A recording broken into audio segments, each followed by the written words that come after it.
नमस्कार। सतर्क परिवार ए विशेष आलोचना कार्यक्रम को आपण को हार्दिक स्वागत और अभिनंदन।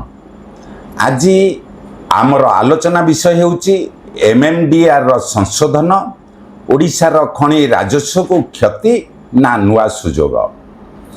यह ओडिशार अर्थनीति खनिज संपद राज्यर राजस्व एवं केंद्र राज्य संपर्क सह जड़ित एक अत्यंत गुरुत्वपूर्ण प्रसंग। यही जटिल विषय को साधारण लोकंक निकटरे सरल और तथ्यभित्तिक भावे पहुंचाइबा पई आम सह उपस्थित अछंती ओडिशार जड़े दक्ष वरिष्ठ और अभिज्ञ सांबादिक श्री सरोज रंजन पट्टनायक।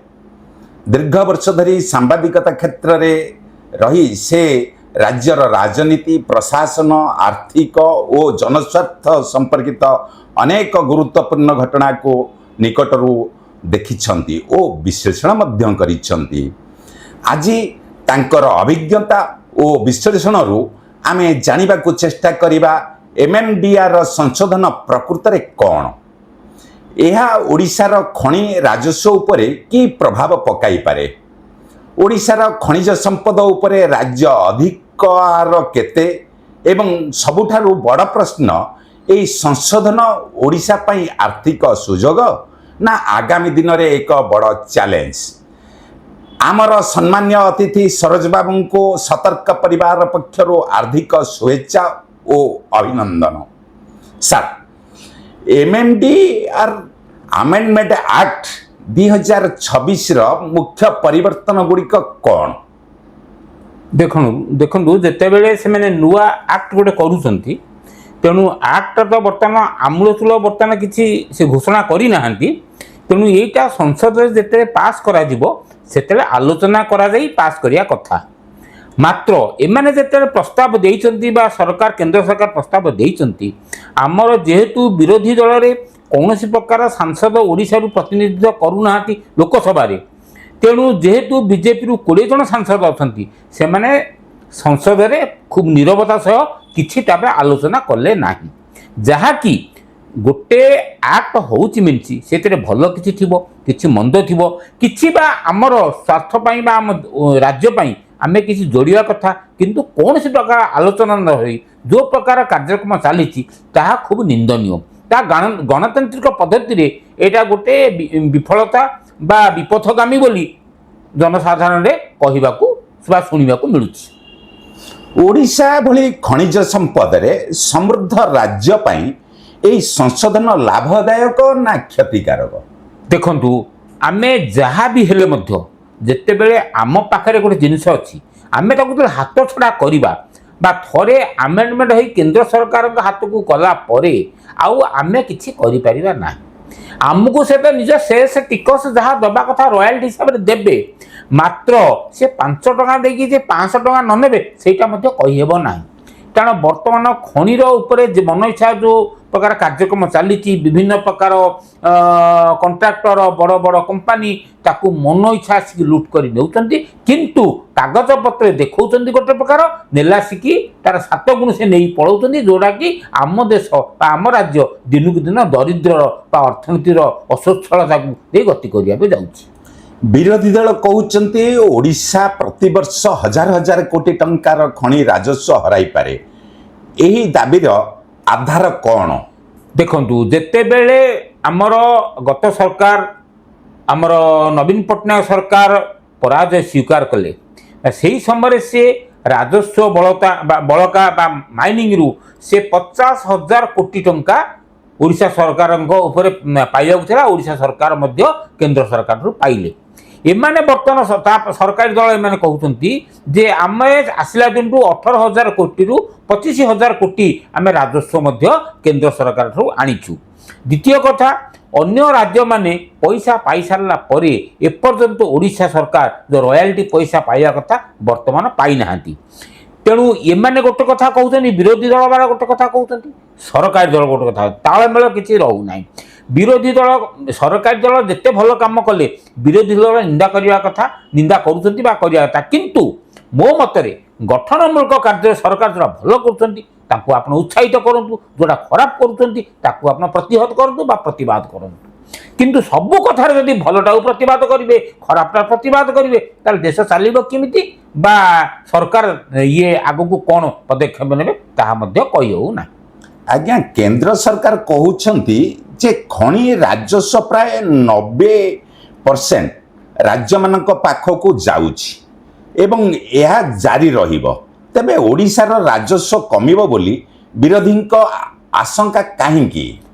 ଦେଖନ୍ତୁ, ଆକଳନ ଯାହା କରାଯାଉଛି ବା ଆମର ଯଦି ଖଣି କେନ୍ଦ୍ର ସରକାରଙ୍କ ହାତକୁ ବା MMD ଆକ୍ଟ ଅନୁସାରେ ପଳେଇଯିବ ବା କେନ୍ଦ୍ର ସରକାର ସମ୍ପୂର୍ଣ୍ଣ ଅଧୀନ ରହିବ, ଏମାନେ ବିରୋଧୀ ବା ଆକଳନ କରୁଛନ୍ତି ବା ଇଏ ସର୍ବେକ୍ଷଣ ଅନୁଯାୟୀ 1,00,000 କୋଟି ରାଜସ୍ୱ ଆମର ନିଅଣ୍ଟ ହେବ ବା ଆମେ କ୍ଷତି ସହିବ ବୋଲି ଏମାନେ ଆକଳନ କରୁଛନ୍ତି। ଏଇଟା ପୂର୍ବାନୁମାନ କରାଯାଉଛି। ଏଇଟା କେତେ ଦୂର କେତେ ଇଏ ହେବ ବା କେତେ କମିବ ବଢ଼ିବ ଆକୁରେଟ୍ ଜଣା ନ ପଡ଼ିଲେ ମଧ୍ୟ ଏଇଟା ସର୍ବେକ୍ଷଣରୁ ଜଣାପଡ଼ୁଛି 1,00,000 କୋଟି ଟଙ୍କା ଆମ ରାଜସ୍ୱ ଆମେ ଲୁଜ୍ କରିବା। ଆଜ୍ଞା, ଏଥିରୁ GST ଉତ୍ସରୁ ଓଡ଼ିଶା କେତେ ରାଜସ୍ୱ ପାଏ? GST ଯେତେ ପରସେଣ୍ଟ ହୁଏ 50% ଓଡ଼ିଶା ସରକାରଙ୍କର, 50% ହେଉଛି କେନ୍ଦ୍ର ସରକାରଙ୍କ। ଅବଶ୍ୟ GST ଯେତିକି GSTରୁ ଭଲ ଇନକମ୍ ରହୁଛି ଆମର ରାଜସ୍ୱ ବେଳେ GST ଆସିବ, ଆମର ଖଣି ରୟାଲ୍ଟି ଆସିବ। ଖଣି ରୟାଲ୍ଟିକୁ ଆମ ରାଜସ୍ୱ ବଳକା ବା ରାଜସ୍ୱ ବଳକା ହିସାବରେ ଗ୍ରହଣ କରାଯାଏ। ତେଣୁ GST ଆସିବ ଆଉ ଅନ୍ୟ ହିସାବରେ ଆମର ଟାକ୍ସ ଅବକାରୀ ଏଇ ଜିନିଷରୁ ଆମର ରୟାଲ୍ଟି ବା ଆମର ଟାକ୍ସ ହିସାବରେ ଆମେ ଗ୍ରହଣ କରୁ, ଯେଉଁଟାକି ଆମର ଦେଶର ଡେଭଲପମେଣ୍ଟ କାର୍ଯ୍ୟ ସେଇଥିରେ ଅତିବାହିତ ହୁଏ। ଆଜ୍ଞା, 2015 MMDR ସଂଶୋଧନ ପରେ ନିଲାମ ବ୍ୟବସ୍ଥା ଆସିବାରୁ ଓଡ଼ିଶାରେ କେତେ ଲାଭ ପାଇଛି? ଦେଖନ୍ତୁ, ଇଏ ସରକାର ଗଲା ପୂର୍ବରୁ 2024 ମସିହାରେ ନବୀନ ବାବୁ 50,000 କୋଟି ଟଙ୍କା ରାଜସ୍ୱ ବଳକା କରିଥିଲେ ବା ରାଜସ୍ୱ ବଳକା କରିଥିଲେ। ରାଜସ୍ୱ ବଳକା ଦେଇ ସେ ତାଙ୍କ ସରକାରକୁ ବିଦାୟ ନେଇଥିଲେ। କିନ୍ତୁ ଇଏ ବର୍ତ୍ତମାନ ଢୋଲ ପିଟୁଛନ୍ତି, ଯେଉଁ ନାରା ଦେଇକି ଆସିଥିଲେ ଆମେ ଡବଲ ଇଞ୍ଜିନ୍ ସରକାର, ମୋଦି ଗ୍ୟାରେଣ୍ଟି, ଓଡ଼ିଆ ଅସ୍ମିତା। ତେଣୁ ଇଏ ଯେଉଁ ଡିଣ୍ଡିମ୍ ପିଟି ବା ଲୋକଙ୍କୁ ଭୂତ ମାରିକି ଆସିଲେ, ତେଣୁ ଲୋକମାନଙ୍କ ଯାହା କୁହା କହିବା ଲୋକମାନଙ୍କ ଷ୍ଟାଟିଷ୍ଟିକ୍ ବର୍ତ୍ତମାନ କୌଣସି ପ୍ରକାର ରାସ୍ତାଘାଟରେ ମାଟି ଗଣ୍ଡିଏ ପକାଇ ନାହାନ୍ତି ବା ଯାହା ବିଜେଡ଼ି ସରକାର ସମୟରେ କରିଥିଲା ଏମାନେ କିଛି ବିଶେଷ କାମ କରିନାହାନ୍ତି ବା ଲୋକଙ୍କ ମୁଖରୁ ଯାହା ଶୁଣିବାକୁ ମିଳେ ବା ଗାଁ ଗଣ୍ଡାରୁ ଯାହା ଆଲୋଚନା ହୁଏ ତାହା ମୁଁ ଉପସ୍ଥାପନ କରୁଛି। ତେଣୁ କେତେ ଦୂର ସତ୍ୟ ବା କେତେ ଦୂର ମିଛ ତା ଆଗାମୀ ଭବିଷ୍ୟତ କହିବ।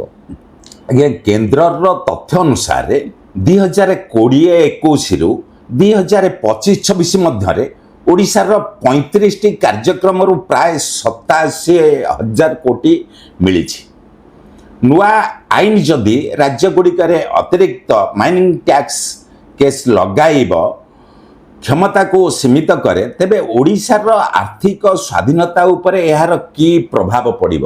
ଦେଖନ୍ତୁ, ଆର୍ଥିକ ସ୍ୱାଧୀନତା ଉପରେ ପ୍ରଭାବ ନିଶ୍ଚିତ ନକାରାତ୍ମକ ପଡ଼ିବ, ଏଥିରେ ସନ୍ଦେହ ନାହିଁ। ବେଶୀ ହେଇପାରେ କମ୍ ହେଇପାରେ କିନ୍ତୁ ନକାରାତ୍ମକ ପଡ଼ିବ। କାରଣ ଯେହେତୁ ଆମ ହାତରେ ଗୋଟେ କ୍ଷମତା ଥିଲା, ଆମ କ୍ଷମତାକୁ କେନ୍ଦ୍ର ସରକାର ନେଇଯିବେ। ତେଣୁ କେନ୍ଦ୍ର ସରକାର ଥରେ ନେଇଗଲା ପରେ ଆଇନ ତାଙ୍କ ହାତରେ ରହିଲା।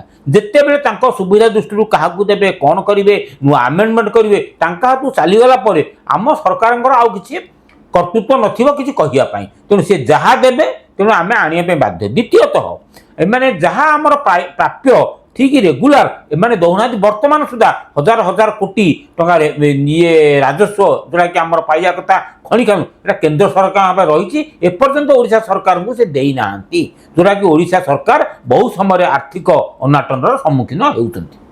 ଓଡ଼ିଶା ପୂର୍ବରୁ ଖଣିଜ ସମ୍ପଦ ଉପରେ ଯେଉଁ ଅତିରିକ୍ତ ରାଜସ୍ୱ ଦାବି କରୁଥିଲା, ନୂଆ ଆଇନ ପରେ ସେଗୁଡ଼ିକ ଭବିଷ୍ୟତ କ'ଣ ହେବ? ନୂଆ ଆଇନ ଆସିଲା ପରେ ସେ ଅତିରିକ୍ତ ଆଉ ସେ ଦାବି କରିପାରିବନି କି ଆକୁ ମିଳିବ ନାହିଁ। ତେଣୁ ଯେତିକି ତାଙ୍କର କଣ୍ଡିସନ୍ ହେଇଥିବ ବା ଯାହା ତାଙ୍କର ଏଗ୍ରିମେଣ୍ଟ ହେଇଥିବ, ଯାହା ଆକ୍ଟରେ ଯାହା ଲିଖିତ ବା ଏଗ୍ରିମେଣ୍ଟ ହେଇଥିବ କେତେ ପରସେଣ୍ଟ ରାଜ୍ୟ ସରକାର ପାଇବ ସେତିକି ପରସେଣ୍ଟ ପାଇବ। କିନ୍ତୁ ସେମାନେ ଯଦି ଅଧିକା ତାକୁ ମାଲାଫିକ୍ ଇଣ୍ଟେନସନ୍ ୱେରେ ଯଦି କରିବେ ତାହେଲେ ଇଏ 5টাକୁ ବା 50 ଖଣିକି ନିଲାମ ଦେଇକି 100 ଖଣି ନେବେ। ଏଇ ଜିନିଷର ଯେଉଁ ମୁନାଫାଖୋର ବ୍ୟବସ୍ଥା ହେଇଥିବ, ଯେଉଁ ବଡ଼ ବଡ଼ ଇଣ୍ଡଷ୍ଟ୍ରି ବା ଧନାଢ଼୍ୟ ଲୋକମାନେ ସେ ଜିନିଷ ତାକୁ ହରିଲୁଟ୍ କରିବା ପାଇଁ ତାଙ୍କୁ ଭାରି ସୁବିଧା ହେବ। ଯଦି ରାଜ୍ୟରେ ରାଜସ୍ୱ କମିବ ନାହିଁ, ତେବେ କେନ୍ଦ୍ର ସରକାର ଏହି ଦାବିକୁ କେଉଁ ତଥ୍ୟ ଆଧାରରେ କରୁଛନ୍ତି? ଦେଖନ୍ତୁ, କେନ୍ଦ୍ର ସରକାର ଯେତେବେଳେ ଜିନିଷ ହାତକୁ ନେବା ପାଇଁ ଚାହୁଁଛି ସେ ବିଭିନ୍ନ କଥା ପ୍ରଲୋଭନ ଦେଖାଇବାଟା ସ୍ୱାଭାବିକ କଥା। ତେଣୁ ଯେହେତୁ ଓଡ଼ିଶାରେ ତାଙ୍କ ସରକାର ଅଛି, କେନ୍ଦ୍ରରେ ଯାହା ଅଛି, ରାଜ୍ୟରେ ସେଇଆ ଅଛି, ତେଣୁ ଏମାନେ ଆପାତତଃ ଚୁପ୍ ରହିବେ। ତେଣୁ କେନ୍ଦ୍ର ସରକାର ଯାହା କରିବେ ତାଙ୍କ ଅନିଚ୍ଛା ସତ୍ତ୍ୱେ ଏମାନେ ହଁ ଭରିବେ। ଆଉ ତେଣୁ ସେତେବେଳେ ନେଡ଼ିଗୁଡ଼ କହୁଣିକି ପଳେଇଥିବ, ଆମେ ଚାହିଁଲେ ମଧ୍ୟ କିଛି କରିପାରିବା ନାହିଁ, ଯେହେତୁ ଆମର ଆଇନ ତିଆରି ସରିଥିବ। ଆଉ ଗୋଟେ ବିରୋଧୀ ଦଳ ଯଦି ରାଜସ୍ୱ କ୍ଷତିର ଦାବି କରୁଛନ୍ତି, ତେବେ ସେମାନଙ୍କର ହିସାବ ଆଉ ଆଧାର କ'ଣ? ଦେଖନ୍ତୁ, ଯେହେତୁ ବିରୋଧୀ ଦଳ ବିଗତ 24 ବର୍ଷ ହେଲା ଆମ ଦେଶରେ ସରକାରରେ ଥିଲେ, ତେଣୁ ସେ ସମୟରେ ତାଙ୍କର ଯେତିକି ତାଙ୍କର ଅଭିଜ୍ଞତା ଦୃଷ୍ଟିରୁ ଆମର ଯେତିକି ରାଜସ୍ୱ ପାଇବା କଥା ସେମାନେ ଜାଣିଛନ୍ତି। ଦ୍ୱିତୀୟ କଥା, ଯେତେବେଳେ ଆମ ବିରୋଧୀ ଦଳ ସବୁ କଥା ଯେ କହୁଛନ୍ତି ଠିକ୍, ତାହା ମଧ୍ୟ ଭାବିବା ଆମର ଭ୍ରମାତ୍ମକ। ଦେଖନ୍ତୁ, ଯେତେବେଳେ ଶାହା କମିଶନ ନଥିଲା, ମନମୋହନ ସିଂ ଇଏ କେନ୍ଦ୍ର ସରକାର ଥିଲେ, ସେତେବେଳେ ନବୀନ ପଟ୍ଟନାୟକ ସମୟରେ 69,000 କୋଟି ଟଙ୍କା ମାନୁପୁଲେସନ୍ ହେଇଥିବାର ଶାହା କମିଶନ ରିପୋର୍ଟ ଦେଇଥିଲା। ସେଇ ରିପୋର୍ଟକୁ ଆମ ତତ୍କାଳୀନ ବିଗତ ସରକାର ତାକୁ ଚାପି ଦେଇଥିଲେ। ପରବର୍ତ୍ତୀ ସମୟରେ ବିଜେପି ଆସିଲେ ମଧ୍ୟ ସେ ଫାଇଲକି ଆଉ ଓପନ୍ କରିନଥିଲେ। ତେଣୁ କାହାକୁ କହିବା ଯେ ତୁ ତ ମୁତୁରି ମୁଁ ତ ମୁତୁରି ହେସ କାହିଁ ପାଇଁ ଦୋଇବା? ତେଣୁ ଇଏ ତାଙ୍କ ସୁବିଧାରେ ଅଛନ୍ତି, ଇଏ ଆଙ୍କ ସୁବିଧାରେ ଅଛନ୍ତି। ତେଣୁ କିଏ ସତ କହୁଛି କିଏ ମିଛ କହୁଛି ଏହା ମଧ୍ୟ ଆକଳନ କରିବା ଆମର 100% ଠିକ୍ ହେବ ନାହିଁ। ତେଣୁ ମୋର ଗୋଟିଏ କଥା ହେଉଛି, ଇଏ ପଏଣ୍ଟ ହେଉଛି ଯେ ଯେହେତୁ ଆମ ହାତରୁ ଆମ କ୍ଷମତାଟା ପଳେଇଲେ, ତେଣୁ ଆମକୁ ସେ ସଖୀ ଖଣ୍ଡେଇ କରିବାଟା ଭୟ। ତେଣୁ ସେତେବେଳେ ତାଙ୍କ ସୁବିଧା ଯାହା କରିବେ ଆମେ ମାନି ନେବା ପାଇଁ ବାଧ୍ୟ ହେବା। ମୋ କହିବା ଉଦ୍ଦେଶ୍ୟ, ତମେ ତମ ହାତରେ କଣ୍ଟ୍ରୋଲରେ ରହୁ, କିନ୍ତୁ ଆପରେ ବିଚାର ବିମର୍ଶ ହେଉ, ଆଲୋଚନା ହେଉ, କୋଉଟା ସତ୍ୟ, ଓଡ଼ିଶା କେତେ ଲୁଜ୍ କରିବ କି ଓଡ଼ିଶା କେତେ ପ୍ରଫିଟ୍ କରିବ, ତାହା ଗୋଟେ ଖୋଲା ମଞ୍ଚ ବିତର୍କ ହେଉ। ତାପରେ ସରକାର, କେନ୍ଦ୍ର ସରକାର ତା ଆଇନ ତିଆରି କରନ୍ତୁ। ଆହା ତ ସମସ୍ତଙ୍କ ପକ୍ଷରୁ ସ୍ୱାଗତ ହେବ। ଆଜ୍ଞା, ମୋଟାମୋଟି ଭାବେ କହିବାକୁ ଗଲେ ଓଡ଼ିଶାର ଖଣିଜ ସମ୍ପଦ ଓଡ଼ିଶାର ହୋଇଥିଲେ ତାହାର ରାଜସ୍ୱ ଉପରେ ରାଜ୍ୟର ନିଷ୍ପତ୍ତି ନେବାର ଅଧିକାର କେତେ ରହିବା ଉଚିତ? 100%। କାହିଁକି ଆମ ସମ୍ପଦ ଯଦି ଆମେ ଆମ ହାତରେ କିଛି ନ ରହିବ, ଆମେ ଆମ କର୍ତ୍ତୃତ୍ୱ ନ ରହିବ, ଆମେ ସରକାର ବା ଆମ ଦେଶର ଆମେ ଡେଭଲପମେଣ୍ଟ କାମ କେମିତି କରିବୁ? ତେଣୁ ତମ ପାଖରେ ରହୁ କ୍ଷମତା, ତମେ ତାକୁ ମଧ୍ୟ କିଛି ନିଅ।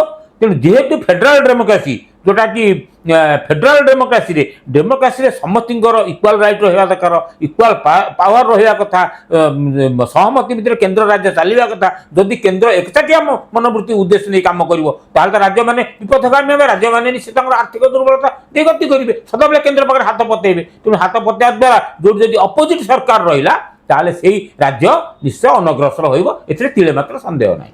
ଖଣି ରାଜସ୍ୱରେ ଓଡ଼ିଶାରେ ଯଦି କୌଣସି ଭବିଷ୍ୟତ ଆୟ ହରାଏ, ତାହାର ପ୍ରଭାବ ରାଜ୍ୟର ବଜେଟ୍, ଜିଲ୍ଲା ଉନ୍ନୟନ ଓ ଖଣି ପ୍ରଭାବିତ ଲୋକଙ୍କ ଉପରେ କି ପ୍ରକାର ପ୍ରଭାବ ପଡ଼ିବ? ଦେଖନ୍ତୁ, ବଜେଟରେ ଦୁଇ ପ୍ରକାର ଜିନିଷ ଥାଏ। ଗୋଟେ ରାଜସ୍ୱ ଆୟ, ଗୋଟେ ରାଜସ୍ୱ ଆୟ ବା ବଳକା, ଆଉ ଗୋଟେ ହେଉଛି ଫିସ୍କାଲ ବା ବିତ୍ତୀୟ ନିଅଣ୍ଟ। ଆପଣ ଯେତେବେଳେ ବିତ୍ତୀୟ ନିଅଣ୍ଟ ଆମର ବଢ଼ି ବଢ଼ି ଚାଲିଛି, ଫିସ୍କାଲ ଡେଫିସିଟ୍ ଯାହାକୁ ଇଂଲିଶରେ କହୁଛନ୍ତି, ତେଣୁ ରାଜସ୍ୱ ବଳକା ଯଦି ନ ରହିବ, ବଜେଟକୁ କମ୍ପାନସେଟ୍ କରିପାରିବ ନାହିଁ। ଯେତେବେଳେ ବଜେଟର ଅସନ୍ତୁଳନ ରହିବ, ତାହେଲେ ରାଜସ୍ୱ ଆୟଟା ବଜେଟକୁ ସନ୍ତୁଳନ କରିବା ଦିଗରେ ସହାୟକ ହୋଇଥାଏ। ତେଣୁ ବଜେଟକୁ ଇଏ ବଳକ ବା ଇଏ ସ୍ୱାଭିମାନ ବା ଭଲ ଦୃଷ୍ଟିରେ ଦେଖିବାକୁ ଗଲେ, ତେଣୁ ବଜେଟ ରାଜସ୍ୱ ଆମର ବଳକା ଆସିବା ଦରକାର, ନହେଲେ ବଜେଟ ସମତୁଳ ହୋଇପାରିବ ନାହିଁ କି ସରକାର ଆର୍ଥିକ ନିଅଣ୍ଟକୁ ଭରଣା କରିପାରିବେ ନାହିଁ। ଏହି ଆଇନକୁ ନେଇ ଓଡ଼ିଶାର ବିଧାନସଭାରେ ସର୍ବଦଳୀୟ ଆଲୋଚନା ହେବା ଆବଶ୍ୟକ ରହିଛି କି? ନିଶ୍ଚିତ କଥା। ଆମ ଦେଶର ସମ୍ପତ୍ତି ଯିବ, ଆମ ଦେଶର ରେଭିନ୍ୟୁ କମିବ ବୋଲି ବିରୋଧୀ ଦଳ ପାର୍ଟି କରୁଛନ୍ତି। ବିରୋଧୀ ଦଳ ଖୋଲା ବିତର୍କ ହଉ, ବିଧାନସଭା ସ୍ୱତନ୍ତ୍ର ଅଧିବେଶନ ବସୁ, ଲୋକ ଜାଣନ୍ତୁ, ବିରୋଧୀ ଦଳ ଆଲୋଚନାକୁ ଆସନ୍ତୁ। ତମେ ଫାଇନାନ୍ସିଆଲ ଏକ୍ସପର୍ଟକୁ ଡାକ, କ'ଣ ସୁବିଧା ହେଉଛି, କ'ଣ ଅସୁବିଧା ହେଉଛି, ତାପରେ ଆଲୋଚନା ହଉ। ଆଲୋଚନା ପରେ ଯେଉଁଟା ଫାଇନାଲ ହେବ ସେଟା ପାସ୍ ହଉ, ଅସୁବିଧା କ'ଣ ଅଛି? ଆଜ୍ଞା, ଶେଷରେ ଆପଣଙ୍କର ମତରେ MMDR ଆମେଣ୍ଡମେଣ୍ଟ ଆକ୍ଟ 2026 ଓଡ଼ିଶା ପାଇଁ ଆର୍ଥିକ ସୁଯୋଗ ନା ଆର୍ଥିକ ବିପଦ? ଦେଖନ୍ତୁ, ଆର୍ଥିକ ବିପଦ ତ ନିଶ୍ଚିତ ଭାବେ ବହୁକାଂଶରେ ଆପାତତଃ ଜଣାପଡ଼ୁଛି, କିନ୍ତୁ ଆର୍ଥିକ ସୁଯୋଗ ଯଦି ଆସିବା କଥା, ତାହେଲେ ଖୋଲା ବିତର୍କ ସରକାର ଡରୁଛନ୍ତି କ'ଣ ପାଇଁ? ସରକାର ଆଗେଇ ଆସନ୍ତୁ, ଖୋଲା ବିତର୍କ କରନ୍ତୁ, ସେ ଲୋକଙ୍କୁ ବୁଝାନ୍ତୁ ବା ବିରୋଧୀ ଦଳକୁ ବୁଝାନ୍ତୁ, ନାହିଁ ଏଇଟା କରିବା ଦ୍ୱାରା ଆମର ଏତିକି ଆମର ଆର୍ଥିକ ବଳକା ବା ଆର୍ଥିକ ଆମେ ସୁବିଧା ସୁଯୋଗ ପାଇବା, ଆମର କିଛି ଫାଇନାନ୍ସିଆଲ ଲୁଜ୍ ହେବ ନାହିଁ।